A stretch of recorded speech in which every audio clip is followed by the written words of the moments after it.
Most people are probably put off a large Hyundai because they're haunted by the spirit of the old Sonata. Well, today I'm going to perform an exorcism with the i40. This is the car which proves once and for all the Koreans have finally caught up with the Europeans in the car building stakes. In fact, in terms of styling, you could argue they've now edged ahead. Okay, so beauty's in the eye of the beholder, but there can be no disputing just how spacious the i40 is. Here in the back, headroom's good, but what's really impressive is legroom. I mean, look at that, there's loads of space. The footwell's huge as well. In fact, there's room for another set of feet. Though I don't really know why you'd want to do that. What you might want to do, though, is put your feet under the chair in front because it allows you to really stretch out. Even the person who gets a middle seat has somewhere to put their feet, so you shouldn't feel too sorry for them, especially as they get a better view of the Hyundai's rather stylish dash. As well as looking good, the cabin has plenty of soft touch materials. Yes, the Koreans have finally sussed why their interiors were always somewhat lacking. However, one thing Hyundai has always known is that lots of equipment helps attract buyers, and the i40 comes absolutely loaded.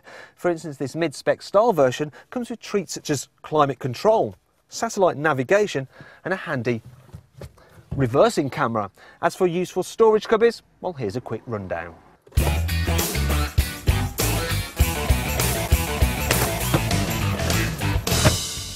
The i40 is available with 2 petrol engines and a 1.7 litre diesel, which is the pick of the range, as in blue drive trim you can return up to 65 miles per gallon.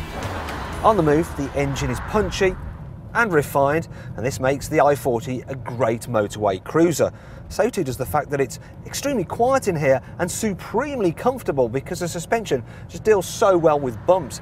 In fact, the ride's actually been specifically set up with our horrible UK roads in mind, and as a result you can spend a long time behind the wheel of this car and hardly notice it at all.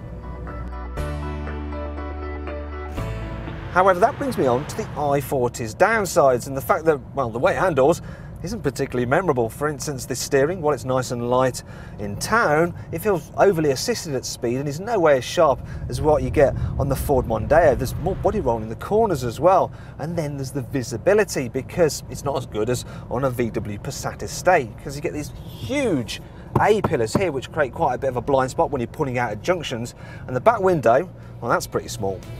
Finally, there's the boot, as a Skoda Superb estate has more room under the parcel shelf. The rear seats don't fold completely flat and the wheel arches get in the way. That said, the load bay is still massive. And when you think about this, plus the i40's competitive price, its 5-year warranty, and of course its alluring good looks, all those demons of Hyundais of old soon vanish.